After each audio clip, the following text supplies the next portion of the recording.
हर हर मोदी, घर घर मोदी, यही करो नाटक ना।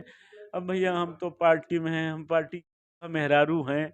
जब सरकार को हाथा नहीं भाता तो इसके लिए हम लोग क्या कर सकते हैं। और पंडित जी नाराज हो रहे हैं, सत्ता पक्ष से मोहभंग हो गया है, जब चुरकी उखाड़ ली जा रही, मोचियां उखाड़ ली जा रही कि ब्राह्मणों का उत्पीड़न खूब जम के हो रहा है, टूट गया। अब लोग कहने लगे कि जल्दी से चुनाव आ जाए। राम जी सुमन के घटना पर लाठीचार्ज नहीं होता है, वहां साफा वाले थे, यहाँ चंदन वाले थे, तो लाठी नहीं खाओगे।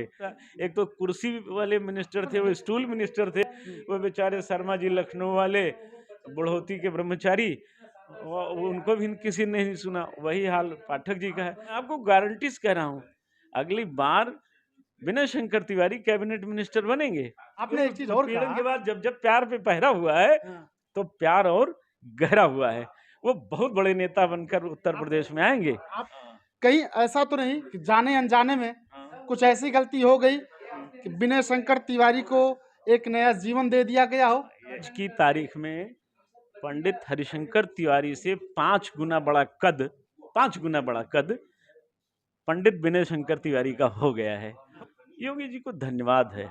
ऐसे ही भाई ब्रजेश पाठक के साथ भी कर दें, वो उनको भी किसी मामले में कैबिनेट के बाहर कर दें।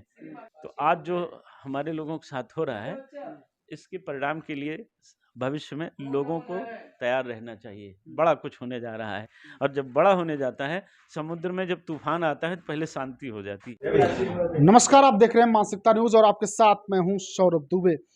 उत्तर प्रदेश में एक बार फिर से ब्राह्मणों को लेकर राजनीति गर्मा गई है। ताजा मामला सामने आया है कौशाम्बी का। मामला तो बहरहाल काफी हद तक आप सभी लोग जानते ही होंगे।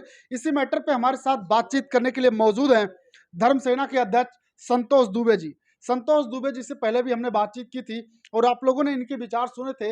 ऐसे में कौशाम्बी मामले को लेकर हम इनसे बातचीत करेंगे। सबसे पहले संतोष जी, स्वागत है आपका। आपका भी स्वागत है, बहुत धन्यवाद। सर्वप्रथम तो कौशाम्बी वाले मामले को लेकर आपके विचार क्या हैं? होना क्या चाहिए था? होना न्याय चाहिए, किसी के साथ अन्याय न हो। सर्वे भवन्तु सुखिनः, सर्वे सन्तु निरामया, सर्वे भद्राणि पश्यन्तु माँ कश्चित् दुख भाग भवेत्। ये हमारे देश का सिद्धांत है, संवैधानिक सिद्धांत है, ये होना चाहिए, पर नहीं हो पा रहा है। वो जो पाल समाज की बेटी है, वो हमारी बेटी है, उसके साथ जिसने अन्याय किया उसे दंड मिले। लेकिन जिन पंडित जी के बेटे को जेल भेजा गया, बिना जांच के, बिना किसी बात व्यवहार के जेल भेज दिया गया, और पंडित जी साइट कर लिया, टाइटल नोट में उन्होंने सब लिख भी दिया, ये और दुखद है। और मैं समझता हूँ कि सरकार को इस पर सख्त कदम उठाना चाहिए। वैसे तो उत्तर प्रदेश में जो हो रहा है वो आप देख ही रहे हैं। अब जब सरकार को हाथा नहीं भाता तो इसके लिए हम लोग क्या कर सकते हैं। तो आप अखिलेश यादव की भाषा बोल रहे हैं आप, हाथा नहीं भाता। नहीं नहीं, वो अखिलेश से कोई हमें सीखना है क्या? अखिलेश से थोड़ी सीखना है, वो ऐसे घटिया मानसिकता वालों से कुछ नहीं सीखना है, उनको सिखाना है। बात यह है ना कि जो सच है वो कोई भी बोल दे, गुण किसी से भी ग्रहण किया जा सकता है। सार सार को गहरे थोता दे उड़ाए। अगर अखिलेश कोई अच्छी बात कहते हैं तो क्या बुराई है, उसको भी ग्रहण किया जा सकता है। हालांकि अखिलेश यादव से उम्मीद नहीं की जा सकती, वो अच्छा बोलेंगे, लेकिन हो सकता है भूल चूक हो जाए, तो ग्रहण कर लिया जाएगा अगर अच्छी बात आती है तो। कोई जरूरी नहीं कि वो खराब बोलें और सत्ता में बैठा हुआ वाला व्यक्ति बहुत अच्छा बोले, ऐसा नहीं होता है। अब जैसे उन्होंने एक बात कही कि 3 मुख्यमंत्री लड़ रहे हैं आपस में, तीनों नेता लड़ रहे हैं, ठीक है, उन्होंने स्टैंड लेना चाहिए। माननीय मुख्यमंत्री जी को इस पर स्टैंड लेना चाहिए, स्वयं जाना चाहिए, ये गंभीर विषय है। और इशारा उन्होंने जो किया था वो डिप्टी सीएम पर किया था और साथ ही साथ सीएम को किया और कहा कि ये इन लोगों ने अंग्रेजों से सीखा है, आपस में लड़ाओ, बांटो और राजनीति करो। तो यही काम तो अखिलेश ने भी किया। अब जब ये निषाद की बेटी से बलात्कार हुआ तो समाजवादी पार्टी के व्यक्ति ने किया था, तो उसके यहाँ क्यों नहीं है? निषाद की बेटी के यहाँ क्यों नहीं? भदरसा में आना चाहिए था। एक दलित की बेटी के साथ हुआ, आपका पीडीए वहां फैल रहा, क्यों नहीं आए वहां? वहां आना चाहिए ना। वहां मथुरा में भरत यादव की हत्या कर दी गई, मुसलमानों ने मार दिया, तब आपका ये गणित कहाँ फेल हो गया? आपकी भैंस कहाँ चरने चली गई थी? आपको वहां जाना चाहिए था, ढूंढना चाहिए था ना। ये सब अखिलेश को बात छोड़ो, मुंह का जायका मत खराब करिए और आगे प्रश्न कीजिए, वो इस विषय के बाहर की चीज है। वो विपक्ष में बैठे हैं, कुछ न कुछ बोलेंगे, नहीं तो दुकान नहीं चलेगी। मुल्ला लोग कैसे कहेंगे ला हौल वला कुव्वत, क्या बात है, तुम उनका छोड़िए। अच्छा अखिलेश, सरकार, एक चीज और बताइए अखिलेश के बारे में। अखिलेश लगातार जैसे ही मामला ब्राह्मणों का आ रहा है हाँ, तुरंत लपक ले रहे हैं। हम्म, इसलिए लपक ले रहे हैं कि वो उनको दिख रहा है कि पिछले 14 क्या मैं समझता हूँ, जब से सत्ता में नहीं है 10-11 वर्षों से छटपटाहट है, पीड़ा है, तो बिना ब्राह्मण के सरकार बन नहीं सकती है। तो पंडित जी को तो जोड़ना पड़ेगा, और पंडित जी नाराज हो रहे हैं। सत्ता पक्ष से मोहभंग हो गया है, जब चुरकियाँ उखाड़ ली जा रही है, मोचियाँ उखाड़ ली जा रही है, चंदन में मिटा दिया जा रहा है, तो नाराजगी हो रही है, स्वाभाविक है। तो उनको लग रहा है कि कुछ इधर आने वाला है, और जब इधर आने वाला है तो अच्छे दिन आने वाले हैं, तो अच्छे दिन आने वाले हैं तो पंडित जी को बुलाने वाले हैं।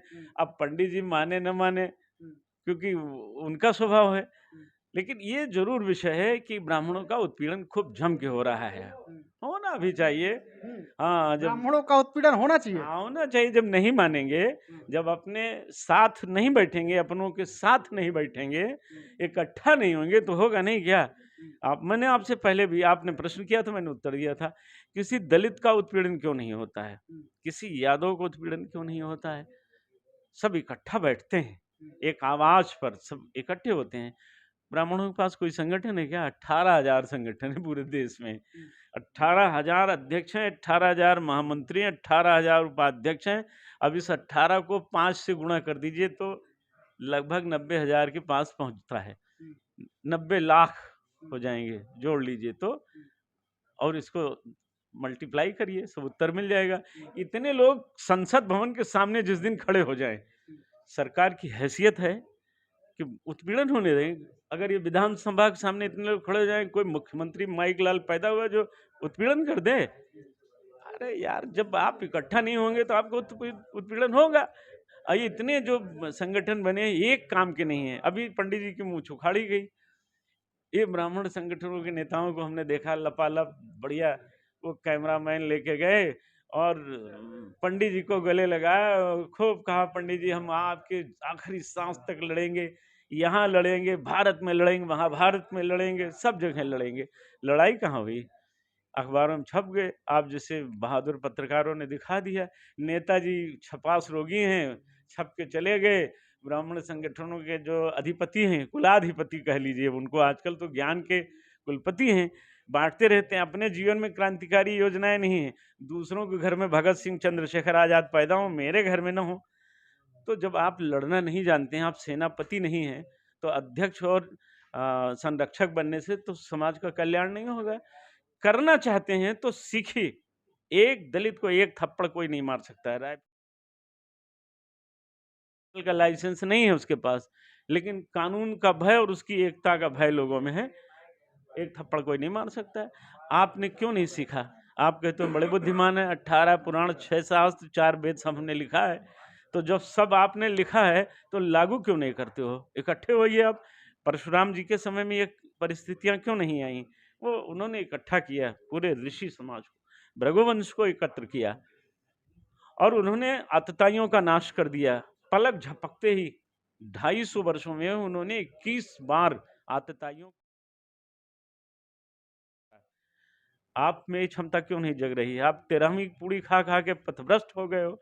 आप सत्ता के लिए जय हो, जय हो, हर हर मोदी, घर घर मोदी, यही करो नाटक, नाचो, डिस्को और कैबरे नाच करिए। कम से कम आपसे ठीक वो लोग हैं जो संगठित हैं और काम कर रहे हैं। ये विषय है, इस ब्राह्मण संगठनों को संदेश है कि आप अपने समाज के शत्रु हैं। हम उदाहरण दे रहे हैं, इसी फैजाबाद जनपद में, तब यह अयोध्या नहीं, फैजाबाद जनपद था, अम्बेडकर नगर भी नहीं था, 11 विधानसभा सीटों में 9 विधायक ब्राह्मण होते थे। नाम सुना, गिरा दूं कहिए तो प्रियदर्शी जेटली से शुरुआत होती थी, है जिया राम शुक्ल, ब्रजभूषण त्रिपाठी, राज बहादुर दुबे, जयशंकर पांडे, मतलब 2 सुरक्षित सीटों को छोड़ के सब यही जीतते थे। आज क्यों नहीं जीतते आप? इस मंडल में आप सांप हो गए। आपके पास 40 साल में एक ब्लॉक प्रमुख नहीं है, आपका जिला पंचायत अध्यक्ष आज तक नहीं बना, आपका सांसद इस जिले में आज तक नहीं बना। इस पर विचार किया क्या? आपकी चुटिया उखाड़ी गई तो क्या गुनाह हो गया? काहे चिल्ला रहे हो? मूछें उखाड़ ली गई क्या गुनाह? अभी तो सबका नंबर आएगा ना। तो आप पहले समाज को संगठित करिए, और जातियां आपकी ही भाई हैं, सभी हिंदू आपका भाई है। आप ईद की सेवई खाने चले जाते हो, लपर लपर जीभ निकाले, थोड़ा दलितों को भी गले लगाओ ना, थोड़ा पिछड़ों को भी गले लगाओ। आप तो राम के वंशधर हैं, जिन्होंने शबरी के जूठे बेर खाए थे। आप भगवान परशुराम के वंशधर हैं, जिन्होंने अंधी अंधा के पुत्र श्रवण कुमार का अंतिम संस्कार अपने हाथों करके श्राद्ध त्रयोदश सब किया। आप उनके वंशधर हैं। आप विदुर के घर बैठ करके भगवान कृष्ण ने केले का छिलका खाया, उनसे तो आपने कुछ सीखा नहीं। आपने सीखा किससे, ये समझ में नहीं आ रहा है। आपने नाश कर दिया है, तो आपको गाली मिलेगी। आप उप मुख्यमंत्री हैं उत्तर प्रदेश में, पद पर बैठे हुए हैं, और आप जांच के आदेश देते हैं, जांचें नहीं हो रही है। इसका मतलब जांच की आंच से कोई प्रभावित नहीं हो रहा। इसका मतलब है कि आपका सत्ता में बैठे रहने का कोई मतलब नहीं हुआ। आप वह मतलब द्रोणाचार्य हैं। मतलब ब्रजेश पाठक के आदेश से कोई असर नहीं दिख रहा आपको? क्या दिख रहा है? हमें तो नहीं दिखा। हमें तो नहीं दिखा। पंडित जी ने आत्महत्या कर ली, क्या दिखा? एक दो बात नहीं। आत्महत्या के बाद ही आदेश हुआ है। अच्छा, तो चलो आदेश पे तो उसका पालन क्या हुआ फिर? क्या पालन हुआ? अच्छा, यहाँ लापरवाही किसकी मानते हैं आप? जैसे मान लीजिए एक बेटी के साथ गलत हुआ, उसके बाद आरोप है कुछ लोगों का कि गलत फंसाया गया। अब फंसाया गया या सही हुआ, और इसमें एक पंडित जी आत्महत्या कर लेते हैं और वो कहते हैं कि मैं अपने बेटे को बचा नहीं पाया और हमारे साथ गलत हुआ, और बकायदा लिख के मरे कि ये इनकी वजह से ये चीजें हुई। ग्लानी में उन्होंने तो इन आत्महत्या सबका की। जिम्मेदार कौन है? इसका जिम्मेदार सरकार, सत्ता, पुलिस प्रशासन सब है, हाँ। कि एक आदमी को न्याय नहीं मिला और उसका बेटा उसकी आंखों के सामने निर्दोष जेल चला गया, उसने सुसाइड कर लिया। ये पूरे ब्राह्मण समाज का वह व्यक्ति मरा है। इन सबको सोचना चाहिए कि आज क्या हो रहा है। जिनको हम वोट देते हैं वो हमारी आत्महत्या के लिए तैयार होकर ताली बजाते हैं। यही तो हुआ, और क्या है इसका अर्थ? देखते जाइए 27 में जो होगा, आत्महत्याएं होंगी, हो रही, और विनाश के पहले ये सब घटनाएं होती हैं। ये अपशगुन होता है। इस मास की 13 में सूर्य ग्रहण चल रहा है, तो विनाश नहीं करेगा क्या? परिवर्तन होगा। सत्ता भी परिवर्तन होगा। क्या आपको नहीं लगता है क्या? आपको नहीं लगता है? आप बताओ, आपको लगता है कि नहीं? हमें दिखता है। हाँ, मतलब हमने सत्ता परिवर्तन होता हुआ दिख रहा है आपको? दिख रहा है धीरे धीरे। अब जो लोग बड़ा समर्थन करते थे, उनका दिल टूट गया। अब लोग कहने लगे कि जल्दी से चुनाव आ जाए। हाँ, तो क्यों ये ऐसा समय आया? इस समय जो स्थितियां उत्पन्न हो रही हैं हाँ, या प्रकट की जा रही हैं, जो भी हो, तो ये स्थितियां आज के डेट में क्या कहती हैं? सत्ता परिवर्तन, या फिर सत्ता के साथ लास्ट में हम तो जाएंगे तो भाई उन्हीं के साथ जाएंगे? जाए लात खाओ ना, आपके लिए तो बना। फिर मुंह चुकड़ो, कौन रोके है? जाइए जाइए। तो साथ जाएंगे या फिर हटेंगे? सब हट जाएंगे। अरे 80% स्वाभिमानी लोग हैं इस समाज में। हाँ, वो नहीं जाते हैं, तेरे वेरे खाने नहीं जाते हैं, मर्गी खाने वाले नहीं हैं। 80% हमारे जैसे, आप जैसे लोग अभी 80% हैं। वो 20% हैं, दलों के मजदूर हैं, लेबर हैं। अब भैया हम तो पार्टी में हैं, हम पार्टी की विधवा मेहरारू हैं, उनको उनको विधवा विलाप करने दीजिए। वो सब दलों में 5-5, 2-2, 1-1%। भाजपा में जरा 15-16% हैं, ये बटे हुए हैं। लेकिन 20% ही हैं ये, 80% नहीं है। 80% जो परिवर्तन करेगा वो देखिएगा, क्योंकि आपके खाते में तो 15 करोड़, 15 लाख, 20 लाख आ गया होगा। 24 करोड़ आप लोगों को नौकरियां मिल गई होंगी, हम लोगों को तो नहीं मिली भैया। हमारे अच्छे दिन नहीं आए भाई, हमें दुख है कि हमारे अच्छे दिन आए नहीं। अच्छे दिन तो अडानी अंबानी के आ गए, लेकिन ब्राह्मणों के अच्छे दिन आए, देख क्या लीजिए। कारण है? तमाम जनप्रतिनिधि हैं, जी। तमाम जनप्रतिनिधि हैं, कोई एक पार्टी की बात नहीं है, लेकिन इस मामले पर कुछ ही लोग बोले। क्या कारण रहा कि लोग बोलना नहीं चाह रहे? एक तरफ बसपा का स्टैंड क्लियर है, बसपा का स्टैंड क्लियर है। देखिए, बसपा तो कोई पार्टी नहीं रह गई, वो तो भाजपा का फ्रंटल ऑर्गेनाइजेशन है। उसका अब कोई मतलब नहीं। अब वो बेवकूफ समाज पार्टी बन के रह गई, बेवकूफ बनी हुई है। ताज कॉरिडोर का झंडा दिखाते हैं, बोलते हैं जांच, मायावती भागती हैं। हाँ, अमेरिका जा रहे हैं इलाज कराने, तो वो तो फ्रंटल ऑर्गेनाइजेशन, उन्होंने रुपया लेकर के बेच दिया अपने वोटरों को। अब उनके वोटर भी मानने लगे कि अब इनको वोट देने का कोई मतलब नहीं, इनको दे या भाजपा दें बराबर है, तो भाजपा दे देते हैं। 5 किलो राशन मिलता है फ्री में दिन भर। वो राशन लें और रात में भाषण दें पी करके, तो वो तो सब चले गए उधर, उनके कैडरिस्ट जो हैं वो सब चले गए, तो उसका तो कोई मतलब नहीं है। दूसरे तमाम लोग जो ब्राह्मणों की पटीदारी करते हैं, ब्राह्मणों का विरोध भी करेंगे, नाम भी रावण रखेंगे, नाम भी चंद्रशेखर आजाद रखेंगे, ये सब ब्राह्मण के नाम है। अरे लिखो ना, गुरु निरहु चैतु कोतवाल जो लिखिए। काहे को आप राजा बलि लिख रहे हो, क्यों पुष्यमित्र शुंग लिखते हैं, क्यों आप दिलीप कुमार सुख कुमार लिखते हैं, जो जो क्षमता आप में नहीं है। तो ये जो वोटर, ये 15-20% कैडर था मायावती का, ये धर्मेंद्र कुमार जितेंद्र कुमार टाइप का, ये भाजपा में सेट हो गया। ये अब ये उस पंथ में चले गए जहां से इनको लाभ दिखता है। जब कोई चुनाव लड़ता था बसपा से, तो ये पहले ही पहुंच जाते थे, हमें भैया बेटी की शादी करनी है, और भैया हमारे लड़के का विवाह है, तो शोषण होता था उस बेचारे का। पहले तो मायावती 2-2.5 करोड़ दे देता था, फिर 2-2.5 करोड़ इनको मार देता था, फिर 4-5 करोड़ खर्च करके चुनाव लड़ता था। फिर वो जब जीत गया तो वो काम नहीं करता था, तो वो किनारे चला जाता, तो सब उब गए। अंत में वो सारा शिफ्ट कर गया उत्तर प्रदेश में, मर्ज हो गया ये वोट भाजपा में। अब वो मर्ज हो रहा है दूसरी ओर। अब वो रामजी लाल सुमन, बहुत सारे घटना चक्र आप जान रहे हैं। तो लाठीचार्ज वहां क्यों नहीं हुआ? रामजी सुमन के घटना पर लाठीचार्ज नहीं होता है, और सवर्ण आर्मी पर यहाँ लाठीचार्ज होता है। क्यों लाठीचार्ज होता है आप नहीं जानते हैं क्या, कि पंडित जी नहीं जानते हैं? सब जानते हैं। वहां लाठीचार्ज नहीं हो सकता था, वहां साफा वाले थे, यहाँ चंदन वाले थे, तो लाठी नहीं खाओगे। वो इकट्ठा है, वो सत्ता में है, बुद्धिमान है, आप बुद्धिहीन हो। आप पीछे पीछे टहलो, जय हो जय हो जय हो, आशीर्वादम पुष्पम फूलम पत्रम अक्षतम समर्पयामी करो, कोई रोकता है आपको? आपने तो भाटगिरी का रास्ता अपना लिया है, आपने दुर्वासा का त्याग कर दिया, आपने अत्रि पुलह कपिल गौतम कणादि आदि ऋषियों मुनियों का, देवर्षि नारद जी का परित्याग कर दिया, क्रांतिकारी बलि से आप दूर हो गए। आपने तो प्रहलाद की भक्ति छोड़ दी, आपने विरोचन का त्याग छोड़ दिया, आपने कुछ सीखा नहीं, आपने चंद्रशेखर आजाद से नहीं सीखा, आपने सुदामा पांडे सब सीख लिया। मांगते रहो, बस भजन सुनाते रहो, वही है वही जो राम रचि राखा। अरे भी तो है, कर्म प्रधान विश्व करी राखा, कर्म करो ना, इकट्ठे हो जाओ। आप इकट्ठे हो जाए। नितिन गडकरी जैसा व्यक्ति आज हाशिए पर रहता है, लेकिन उसका काम पूरी दुनिया में बोलता है। वो नहीं, कभी नितिन गडकरी ने कभी कहा कि हम 15 लाख देंगे, स्विस बैंक से सब रुपया ले आएंगे, जो मुलायम सिंह और मायावती ने जमा किया ले आएंगे, जो कांग्रेसियों ने जमा किया हम ले आएंगे, जो भाजपाइयों ने जमा किया ले आएंगे? कभी नहीं कहा। अच्छे दिन आने वाले, कभी नहीं कहा अच्छे दिन ले आए। जो सड़कें नितिन गडकरी ने बनवाई हैं, उस पर आप हेलीकॉप्टर चलवाइए, 4 पहिया वाहन चलाइए, 10 टायरा ट्रक चलवाइए, हवाई जहाज उतरवा लीजिए। ब्राह्मण जब कोई काम करता है तो पारदर्शिता पूर्वक होता है, लेकिन ब्राह्मण नितिन गडकरी जैसा हो। अब ये ब्राह्मण जो है, ये आदेश देते, इनके आदेश पालन में नहीं होता। एक तो कुर्सी वाले मिनिस्टर थे, वो स्टूल मिनिस्टर थे, वो बेचारे शर्मा जी लखनऊ वाले, बढ़ोती के ब्रह्मचारी, उनको भी किसी ने नहीं सुना। वही हाल पाठक जी का है।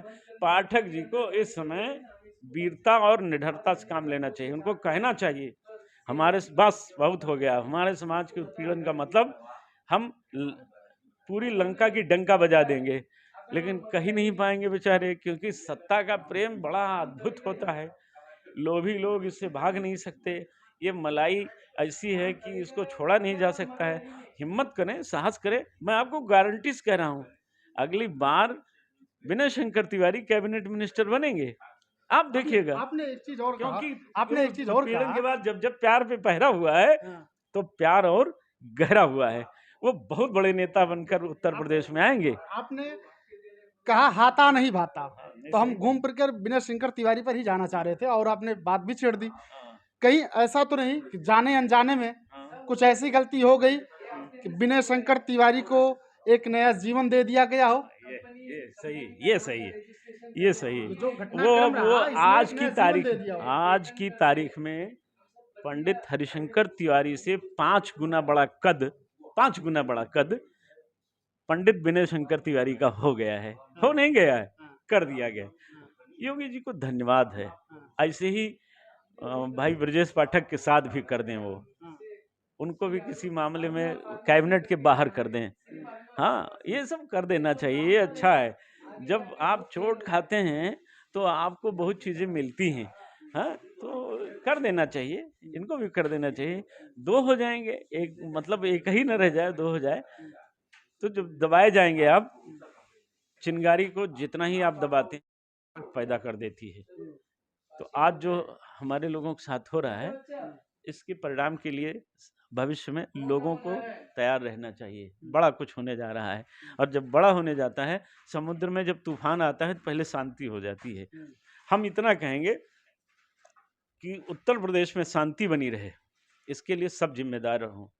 इस सरकार का ही काम नहीं है, पक्ष विपक्ष का काम नहीं, आम जनता का भी विषय है। सब शांति रखें, और जिस तरह से समाज अच्छे मार्ग पर चल सके, ये सबका धर्म है, नैतिक धर्म है, इसका पालन सबको करना चाहिए। वाणी की मर्यादा, भाषा की मर्यादा न भूली जाए, सबको याद रखा जाए। दलित भी हमारा भाई है, हर हिंदू हमारा भाई है, और खाली दलित में हम सबको गरियाते चलें, ये बहुत गंदा काम है। सब हमारे भाई हैं। चंद्रशेखर आजाद जिस वंश में जन्मे वो पूजनीय है, राणा जी जिस वंश में जन्मे वो वंदनीय है, छत्रपति शिवाजी महाराज राजे जिस वंश में जन्मे वो अतुलनीय है। सबका अपना योगदान है, तो किसी को नकारा नहीं जा सकता है। हाँ, ये जरूर है कि ये जो भारत में रहने वाले पाक परस्त लोग हैं, इन पर निगाहें रखनी चाहिए। जो भारत में बांटो और राज करो की पॉलिटिक्स कर रहे हैं, इनसे देश को बचाए रखना होगा, ये जरूरी है। तो हमने संतोष दुबे जी से बातचीत की, इन्होंने बहुत ही बेबाकी के साथ अपनी बात रखी। इनका कहना है कि आने वाले समय में विनय शंकर तिवारी कैबिनेट मंत्री होंगे। आपको क्या लगता है, क्या योगी सरकार ने जो अभी हालिया घटनाक्रम रहा, विनय शंकर तिवारी वाला जो मैटर रहा, उसमें एक हवा दे दी दबी हुई चिंगारी को, एक प्राण दे दिया विनय शंकर तिवारी को कि और आगे निकल जाएं, कहीं ना कहीं मदद हो गई? क्या लगता है? कमेंट सेक्शन में जाइएगा, कमेंट कीजिएगा, और कमेंट करके अपनी प्रतिक्रिया हमें जरूर दीजिएगा।